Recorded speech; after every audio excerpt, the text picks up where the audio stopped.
Selamat sore teman pintar semua. Kembali lagi nih bareng Kak Lala di acara Bebas. Buat sore hari ini, hari Sabtu tanggal 10 Oktober 2020. Nah, kali ini bebasnya adalah tentang IPA ya, teman pintar ya. Dan kali ini Kak Lala nggak sendiri karena sudah ada dua ibu guru cantik yang menemani Kak Lala. Di sini teman kecil ya, ada Ibu Arum dan Ibu Susilawati. Selamat sore. Selamat sore Selamat Ibu. sore, Selamat Mbak. sore. Selamat sore Oke. anak-anak. Nah, ini sudah ikut bergabung ya. Sore hari ini kita mau belajar tentang apa nih, Ibu? Kita hari ini insya Allah akan sama-sama belajar tentang klasifikasi zat anak-anak semuanya. Oke, klasifikasi zat nggak? Iya. Jadi ini nanti kalau teman pintar di rumah ada yang pengen tanya-tanya, boleh banget ya, langsung aja nanti bisa kirim WA di 081904880999 atau bisa juga via telepon di 0298323310. Oke, silahkan sekarang mari kita dengarkan penjelasan tentang klasifikasi zat dari Ibu Arum dan Ibu Susilawati. Seperti itu. Silakan Ibu. Ya, terima kasih Kak Lala. Anak-anak semuanya, Assalamualaikum warahmatullahi wabarakatuh. Selamat sore Warahmatullahi anak-anak. wabarakatuh. Selamat sore. Semoga semua yang sedang belajar di rumah senantiasa menjaga semangat belajar ya. Oke anak-anak semuanya, sudahkah anak-anak minum air putih yang cukup hari ini? Oke, semoga sudah semua ya ini Ibu ya. Nah, tahukah kalian, tubuh kita itu berisi 60% cairan loh. Saat kita beraktivitas, cairan dalam tubuh akan berkurang, bisa melalui urin ataupun keringat. Oleh sebab itu, sangat dianjurkan bagi kita untuk mengkonsumsi air putih yang cukup agar tubuh kita tidak dehidrasi atau mengalami kekurangan cairan. Memangnya kandungan air putih itu apa saja sih? Kok kelihatannya penting banget ya bagi kesehatan tubuh kita? Nah, pada dasarnya air putih yang kita minum setiap hari itu merupakan senyawa yang tersusun dari dua unsur, yaitu hidrogen dan oksigen. Selain itu, air putih juga mengandung beberapa unsur lain seperti natrium dan kalium yang termasuk dalam jenis mineral. Mineral ini yang nantinya akan berperan bagi tubuh. Salah satunya untuk melindungi keseimbangan asam serta basa dalam darah. Ayo kita pelajari bersama yuk tentang klasifikasi materi yang dibedakan atas unsur, senyawa, dan campuran. Oke. Ada 3 ya Ibu, berarti ini tadi Oke. klasifikasi zat ada yang senyawa, unsur, Unsur dan dan campuran. campuran. Yes, karena pertama kita akan belajar tentang apa nih Ibu ini? Oke, dengan Bu Arum di sini dan yang pertama akan kita bahas adalah tentang unsur. Sebelum kita mulai, Bu Arum tanya dulu nih, tahukah kalian apa itu unsur? Unsur, kira-kira apa ya? Teman pintar ada yang tahu unsur itu apa? Oke, kita simak baik-baik ya. Unsur adalah zat tunggal atau zat murni yang tidak dapat diuraikan atau dipecah lagi menjadi zat yang lebih sederhana melalui reaksi kimia. Pada zaman dahulu atau beberapa tahun sebelum ini, beberapa ilmuwan kimia telah menemukan lebih dari 100 macam unsur yang ada di bumi. Wah, kalian bisa membayangkan lebih dari 100 unsur yang ada di bumi. Wah, banyak sekali ya ini Bu ya. Banyak sekali. Kemudian unsur-unsur ini dikelompokkan di dalam sistem periodik dan dibagi menjadi 3 jenis. Ada yang disebut dengan unsur logam, kemudian unsur semi logam, dan unsur non logam. Mari kita uraikan satu persatu. Yang pertama adalah unsur logam. Nah, untuk unsur logam ini memiliki beberapa sifat khusus, yaitu 1. Berwujud padat, kemudian berwarna putih mengkilap, atau bisa kalian bayangkan keperakan atau abu-abu. Kemudian ada juga yang berwarna kuning. Lalu unsur logam ini merupakan unsur penghantar listrik yang baik. Selain itu, mempunyai titik didih dan titik leleh yang tinggi, serta dapat dibentuk menjadi lempengan atau lembaran. Jadi mungkin seperti ini ya Ibu ya, kayak yang biasanya dipasang buat atap, Ya, betul. itu Nah, ada ya, semacam baja aluminium. ringan Iya, seperti iya. yang dipasang di rumah-rumah zaman sekarang ya Mbak, model Iya. sekarang. Kemudian selanjutnya Mbak Rum kasih contoh nih. Untuk unsur aluminium dengan rumus kimia Al, huruf A-nya ditulis besar, kemudian L-nya huruf kecil. Nah, untuk unsur aluminium ini biasanya digunakan sebagai bahan baku pembuatan alat-alat dapur. Jadi kalau kalian di rumah bisa mengamati ketika mungkin membantu ibu memasak atau mungkin sedang makan gitu, kalian bisa mengamati, oh di dapur itu ada apa saja, ada panci, ada wajan, kemudian sendok. Nah, itu kebanyakan dibuat menggunakan bahan baku aluminium. Oke. Oke, selanjutnya unsur yang kedua adalah besi. Biasanya ditulis dengan rumus kimia Fe, F huruf besar dan E huruf kecil. Ini digunakan sebagai bahan baku pembuat alat-alat pertanian, kemudian alat-alat pertukangan, kemudian alat-alat industri. Nah, contohnya yang bisa kalian lihat di kehidupan sehari-hari, contohnya cangkul, kemudian sabit, lalu obeng, kemudian gergaji, dan beberapa mesin di pabrik itu bahan baku pembuatannya adalah unsur besi. Yang kuat itu ya Bu ya berarti ya? Ya, diperlukan unsur yang kuat untuk membentuk atau membuat alat-alat yang kita gunakan di kehidupan sehari-hari. Lalu unsur yang sangat mahal ini biasanya digunakan untuk perhiasan, yaitu emas dengan rumus kimia AU. Ya, huruf A-nya besar, kemudian U-nya kecil untuk penulisan rumus kimianya. Digunakan sebagai bahan perhiasan seperti cincin, kemudian gelang, lalu kalung, serta bisa digunakan juga sebagai alat tukar atau alat pembayaran. Gitu. Lalu contoh yang selanjutnya adalah perak dengan rumus kimia Ag. Kita juga menulisnya A-nya huruf besar, kemudian G-nya huruf kecil. Biasanya ini juga digunakan sebagai perhiasan, walaupun tidak sepopuler emas ya Mbak, tetapi ini juga merupakan salah satu unsur yang sering digunakan untuk membuat perhiasan dan mungkin benda-benda dekorasi di rumah. Itu. Iya, kalau mungkin warnanya agak sedikit perak kayak gitu ya kalau buat ini ya. Sedikit abu-abu, apa putih ya? Abu-abu. Abu-abu mengkilap seperti itu. Oke, itu tadi tentang unsur logam. Iya. Selanjutnya kita belajar lagi ya, anak-anak pintar. Kita akan guru jelaskan, ceritakan tentang unsur semilogam. Unsur semilogam atau disebut dengan metaloid karena bersifat layaknya unsur logam namun non logam. Jadi pertengahan gitu ya. Iya. Unsur ini bersifat semikonduktor. Jadi pada suhu rendah unsur ini mampu menghantarkan listrik. Kemudian pada kebalik, maaf ya, ulangi. Pada suhu yang rendah tidak dapat menghantarkan listrik. Tetapi pada suhu tinggi itu mampu menghantarkan listrik. Jadi sangat berbeda sifatnya, sehingga namanya metaloid atau semilogam. Unsur semilogam berwujud padat, namun teksturnya rapuh dibandingkan dengan logam, serta berwarna abu-abu mengkilat dan keperakan.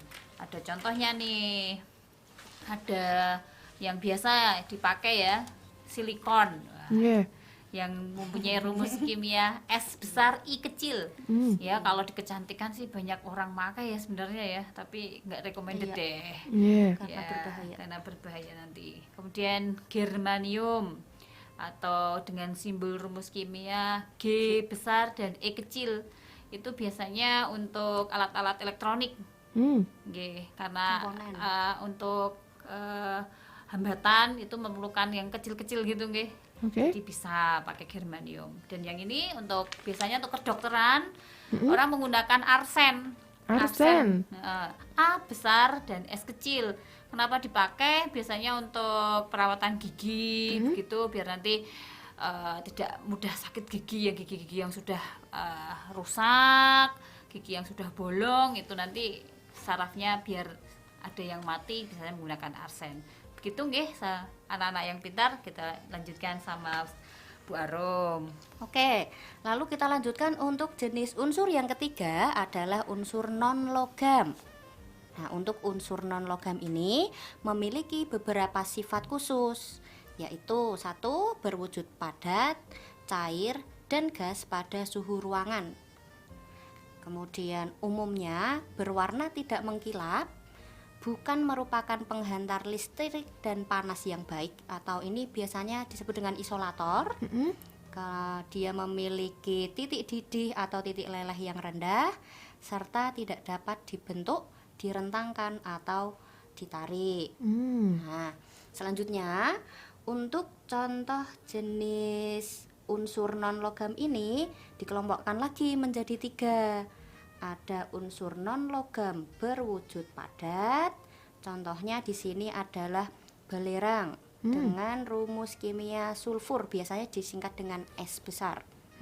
Kemudian fosfor, atau biasanya ini rumus kimia disingkat dengan huruf P besar. Kemudian contoh selanjutnya adalah karbon dengan rumus kimia C besar, dan iodin dengan dengan rumus kimia I kecil.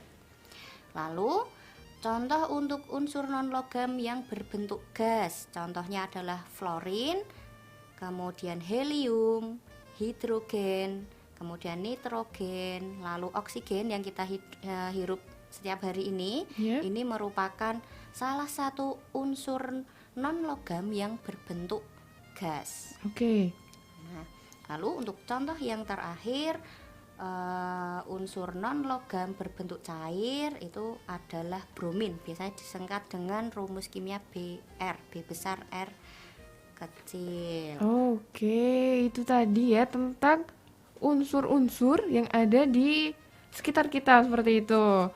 Nah, tapi ternyata klasifikasi zat itu nggak cuma unsur nggih Bu Guru ya. Ada banyak ya Bu Guru ya.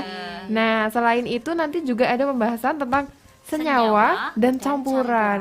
Tapi sebelum kita ke pembahasan senyawa dan campuran, teman kecil, teman pintar ya yang lagi mendengarkan, boleh banget didengarkan terus karena habis ini Kak Lala masih bareng Ibu Arum dan Ibu Susilowati untuk membahas tentang senyawa.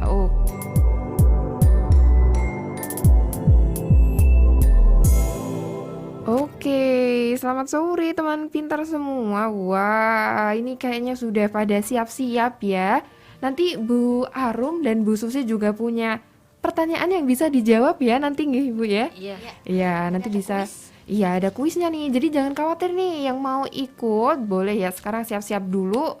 Nah, kalau tadi sudah kita belajar tentang unsur-unsur, seperti itu ada unsur logam, non-logam, kayak gitu ya. Teman pintar ya, banyak sekali ternyata unsur-unsur yang ada di sekitar kita. Sekarang kita mau belajar tentang senyawa ya Ibu ya? Iya, Senyawa. Nah, senyawa itu apa? Kira-kira ya teman pintar ya? Teman pintar dan teman kecil. Coba nih apa nih senyawa itu? Oke anak-anak semuanya, kita akan lanjutkan nih tentang senyawa. Yang tadi sudah break mendengarkan Laskar Pelangi. Semoga anak-anak semakin cerah ceria seperti pelangi yang indah di langit. Begitu di indah tampak warnanya yang bermacam-macam, sehingga nanti dengan keahlian anak-anak yang berbeda-beda jadi memperkaya Indonesia. Nah, sebelumnya ada ilmu dasar nih, biar nanti bisa diaplikasikan dalam kehidupan sehari-hari, akan dijelaskan tentang apa sih senyawa itu. Nah, sekarang senyawa itu apa ya sebenarnya? Unsur tadi anak-anak dapat bergabung melalui reaksi kimia. Gabungan itu disebut dengan senyawa. Nah, karena gabungan, senyawa dapat diartikan apa? Ayo. Nah, senyawa adalah zat tunggal yang dapat diuraikan menjadi zat-zat lain yang lebih sederhana melalui reaksi kimia. Jadi kata kuncinya adalah gabungan unsur dan reaksi kimia. Begitu. Nah, contohnya apa saja nih dalam kehidupan sehari-hari senyawa itu? Yang tadi sudah dijelaskan di awal adalah air. Air merupakan gabungan dari unsur hidrogen dengan lambang H dan oksigen dengan lambang O. Dengan rumus kimia gabungannya, air adalah H2O. Nulisnya hati-hati ya, duanya ditulis kecil di bawah. Sehingga nulisnya H, 2 kecil dan O besar. Nah, melalui reaksi kimia, air ini dapat diuraikan atau dipecah kembali menjadi apa tadi penyusunnya? Hidrogen dan Oksigen. apa Mbak Lala? Dan oksigen. Ya. Pinter. Meskipun pada suhu ruang, sebenarnya hidrogen dan oksigen itu wujudnya gas. Tetapi saat hidrogen dan oksigen saling berikatan, wujudnya berubah menjadi cair. Magic bukan? Wah, bisa berubah-berubah ya Iya, ternyata kayak berarti. Power Rangers mungkin ya. Oke, lanjutnya nih, Barom. Oke, selanjutnya berdasarkan asal pembentukannya, ini nanti senyawa digolongkan menjadi 2 jenis. Yang pertama yaitu senyawa organik dan yang kedua senyawa anorganik. Ya. Oke, yang pertama senyawa organik dulu nih. Nah, untuk senyawa organik ini berasal dari makhluk hidup atau dari hasil proses fotosintesis. Nah, untuk senyawa organik ini biasanya tersusun dari unsur karbon sebagai rangkaian utamanya. Jadi karena tadi sudah dijelaskan oleh Bu Ati, kalau senyawa itu adalah gabungan dari beberapa unsur, bisa 1, 2 atau lebih. Nah, penyusun utamanya untuk untuk senyawa organik ini adalah unsur karbon ya, atau unsur C. Lalu untuk sifatnya sendiri, senyawa organik ini tidak mudah larut di dalam air, tetapi akan larut jika dicampur dengan pelarut yang sifatnya organik juga. Selain itu, karena unsur pembentuknya yang berupa unsur karbon, senyawa organik cenderung akan mudah terbakar. Nah, jadi anak-anak harus hati-hati ketika menjumpai unsur-unsur yang rantai penyusunnya adalah unsur karbon. Jangan didekatkan dengan api ya, karena nanti akan mudah terbakar. Nah, contohnya apa saja nih yang unsur-unsur di sekitar kita yang mudah terbakar? Yang pertama adalah gula. Jadi anak-anak kalau misalkan mau membuat karamel, nah itu kan kita menggunakan gula. Kenapa dia bisa meleleh? Karena rantai karbonnya ini ketika berkontak ya, atau mungkin terkena api, ini akan mudah terbakar sehingga terbentuk lelehan. Ya, untuk rumus kimianya C12H22O11. Jadi rantai karbonnya itu ada 12, kemudian unsur H-nya ada 22 dan unsur O-nya ada 11. Jadi kalau kalian mengamati gula pasir misalkan yang di rumah, oh itu ternyata disusun dari 3 unsur. Gula itu ada unsur karbonnya, ada unsur hidrogennya, kemudian ada unsur oksigennya. Oksigen. Nah, ketika mereka semua bercampur menjadi satu, dia bentuknya adalah padat. Padahal tadi sudah dijelaskan di awal bahwa ketika unsur ini sendiri-sendiri atau terpisah, wujudnya adalah gas. Nah, tapi ketika bercampur menjadi satu, bisa membentuk sebuah padatan. Kemudian contoh selanjutnya, yang ini mungkin cukup berbahaya ya, dan mungkin anak-anak sudah mengetahui senyawa organik yang mudah terbakar, yaitu alkohol ya, C2H5OH. Jadi untuk unsur penyusun alkohol ini ada rantai karbon jumlahnya 2, kemudian hidrogennya 5, lalu ada unsur O dan H yang saling berikatan. Nah, ini juga anak-anak harus hati-hati ketika menggunakan alkohol, terutama di masa pandemi ini ya. Mungkin anak-anak malas cuci tangan, Bu, pakai ini aja, hand sanitizer aja. Nah, padahal di situ ada mungkin kandungan alkohol atau etanolnya yang mungkin kalau kurang hati-hati atau mungkin kurang waspada ya, bisa terbakar kalau anak-anak ini tidak memperhatikan. Kemudian contoh yang ketiga untuk senyawa organik adalah urea. Nah, ini untuk rumus kimianya agak sulit ini ya, panjang, dan mungkin anak-anak kurang begitu familiar dengan rumus kimianya, tapi tidak apa-apa untuk pengetahuan umum agar anak-anak lebih mengerti. Oke, untuk rumus kimianya untuk senyawa urea yaitu CONH2 2 kali. Jadi ada rantai N dan H yang saling berikatan itu jumlahnya ada 4. Kenapa ada 4? Karena NH2 lalu jumlahnya ada 2.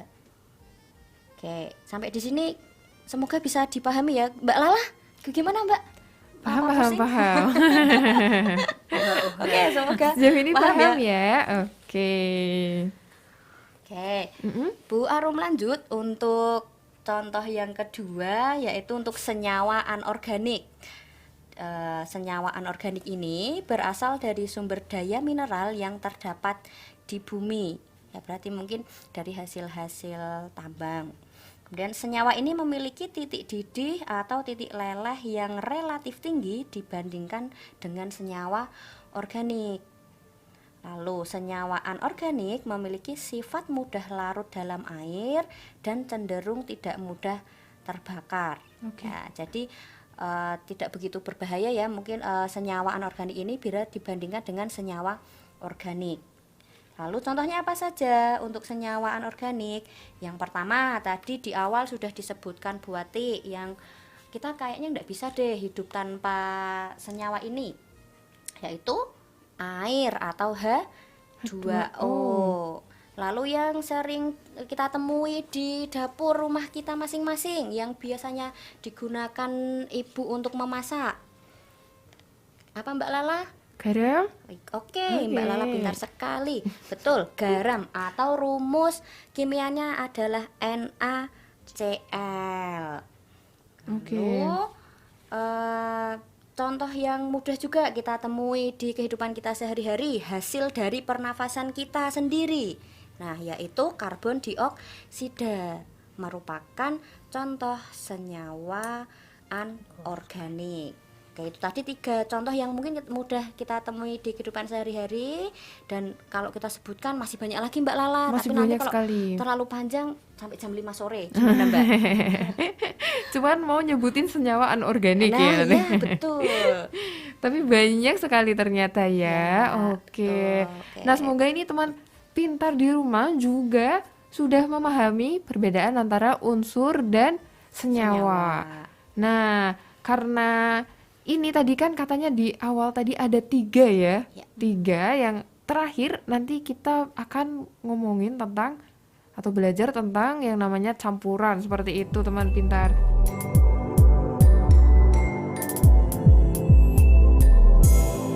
Belajar bersama Radio Suara Salatiga 99.9 FM masih bareng Kak Lala dan Ibu Arum serta Ibu Susilowati nih, teman pintar semua.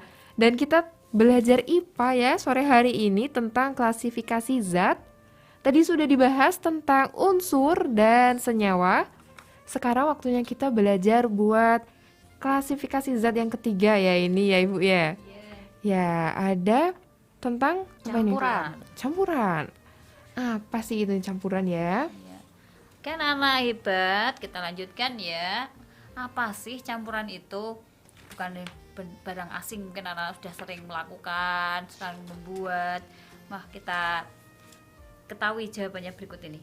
Misalnya, anak-anak akan mencampurkan dua zat yang berbeda, air dan garam. Otomatis kalau mau campurin biar nanti terjadi pelarutan sempurna, silahkan diaduk. Kalau misalnya lebih cepat lagi biar terlarut, menggunakan air hangat atau air yang panas, sehingga nanti akan terjadi air garam. Nah, air garam yang kamu dapatkan ini dinamakan campuran. Dengan kata lain, kita definisikan campuran itu apa ya? Nah, campuran itu berarti terbuat dari gabungan dua atau lebih zat yang berbeda tanpa melalui reaksi kimia. Berarti tadi kalau kita buat larutan garam, yang kita campur adalah air dan garam. Kemudian gabungan-gabungan zat membentuk campuran ini bisa jadi, kalau tadi air dan garam berarti dari senyawa air dicampur dengan garamnya adalah senyawa juga, berarti campuran senyawa dan senyawa. Oke. Ada juga campuran unsur dan unsur. Contohnya misalnya aluminium besi aja deh yang mudah, besi atau Fe dicampur dengan O, oksigen, membentuk rumus senyawa FeO. Oh, nggak bisa ya kalau jadi senyawa ya. Tapi kalau campuran itu nggak sampai bersenyawa, hanya menggunakan perubahan diaduk misalnya gitu Perubahan aja. wujud saja Ya. tanpa melalui perubahan atau reaksi kimia. Jadi tadi senyawa dan senyawa bisa bercampur, unsur dan unsur bisa bercampur, ataupun unsur dan senyawa. Namun zat tersebut tidak dapat bersatu secara kimia karena masih memiliki atau mempertahankan sifat aslinya masing-masing. Nah, untuk lebih jelasnya akan Bu Arum jelaskan nanti apa saja macam-macam campuran. Oke, anak-anak semuanya, untuk campuran ini juga dibagi menjadi dua jenis. Yang pertama yaitu campuran homogen dan yang kedua adalah campuran heterogen. Nah, apa itu campuran homogen? Campuran homogen terjadi apabila seluruh materi penyusun campuran itu tidak dapat dibedakan lagi antara satu dengan yang lainnya. Tetapi sifat dari masing-masing materi penyusunnya masih dapat terlihat. Kalau tadi yang sudah dicontohkan Bu Wati, ketika membuat larutan garam, kita mencampurkan air dan garam. Walaupun sudah berbentuk larutan, garamnya tidak terlihat, tapi kan rasanya masih asin. Berarti sifat asli garamnya kan masih ada, ya kan? Berarti itu disebut dengan campuran homogen. Garamnya sudah hilang kok Bu, sudah tidak terlihat, tetapi kan rasa airnya berubah menjadi asin. Nah, itu ada sifat zat yang tidak hilang walaupun sudah bercampur. Lalu contoh yang selanjutnya, misalkan kalian mencampurkan air dengan susu bubuk coklat. Nah, nanti airnya yang awalnya berwarna jernih, kemudian dia akan berubah warna menjadi coklat dan bubuk coklatnya tadi juga akan larut. Nah, airnya yang awalnya tawar, kemudian setelah bercampur dengan bubuk coklat tadi berubah rasanya menjadi rasa coklat. Nah, tapi kan ketika sudah bercampur tetapi sifat masing-masingnya masih ada. Nah, itu disebut dengan campuran homogen. Dari campuran homogen ini kita tidak bisa membedakan zat yang merupakan air dan merupakan tadi mungkin bubuk susu coklat atau mungkin tadi kita menggunakan garam. Tapi pada prinsipnya adalah walaupun dicampur sifat masing-masing zatnya ini tidak hilang. Oke. Begitu. Sementara yang satunya untuk campuran heterogen terjadi apabila seluruh materi penyusun campuran beserta sifat-sifatnya masih dapat dibedakan satu dengan yang lainnya. Ini untuk campuran heterogen ini terlihat sangat jelas untuk masing-masing komponennya. Misalkan kalian iseng-iseng di rumah membuat percobaan, gimana ya kalau aku mencampurkan air dengan minyak goreng. Mungkin kalian mengaduk dengan sekuat tenaga sampai mungkin menggeh-menggeh ya Mbak bahasa Jawa. Tapi ketika didiamkan sebentar, tidak ada 1 menit mungkin, nanti dua larutan ini akan terpisah ya, air di bagian bawah kemudian minyaknya di bagian atas. Ya, walaupun dicampur sedemikian rupa, tetapi sifat-sifatnya ini masih terlihat jelas, sangat jelas perbedaannya. Oke, nah anak-anak, sekarang kalian sudah tahu kan perbedaan dari ketiga istilah kimia di atas. Sebelum ini Bu Arum akan memberikan satu kuis, silahkan disimak baik-baik. Bu Arum akan bacakan pertanyaannya. Satu saja mungkin Mbak Lalaya, tidak usah yang terlalu sulit. Kalau Satu anak-anak ya. kalau anak-anak memperhatikan dari awal dengan seksama, pasti anak-anak bisa menjawab. Oke, Bu Arum bacakan. Untuk kuisnya adalah, apakah perbedaan antara unsur dan senyawa? Lalu berilah masing-masing 2 saja contohnya. Oke, perbedaan unsur dan senyawa. Terus masing-masing dikasih Ya, contohnya. dikasih contoh dua ya Mbak Lala. Oke. Dikasih contoh 2. Ayo nih, teman pintar pasti yang dari tadi sudah menyimak bisa tahu ya, apa itu unsur, apa itu senyawa, dan contoh-contohnya. Ini mudah banget nih buat yang dari Kalau nyimak tadi. dari awal pasti bisa nih Mbak Lala, dapat 100 Bener, semua nih. Duh, dapat 100 minta hadiah semua semua. nanti gimana Mbak Lala? Nanti akan dipilih, jadi ada berapa yang bisa Oke. dapat hadiah ini, Ibu? Nanti kita siapkan 3 hadiah untuk anak-anak yang bersemangat untuk mengikuti siaran ini dari awal dan mengikuti kuis ya. Jadi ya, yang kemarin belum berhasil semoga hari ini dapat Oke. hadiahnya. Oke, ditunggu ya nanti buat partisipasi dari teman pintar semua yang mau menjawab apakah perbedaan unsur dan senyawa, terus masing-masing dikasih contohnya kayak gitu ya. Nah, itu tadi pembahasan tentang klasifikasi zat bersama Ibu Arum dan Ibu Susilowati.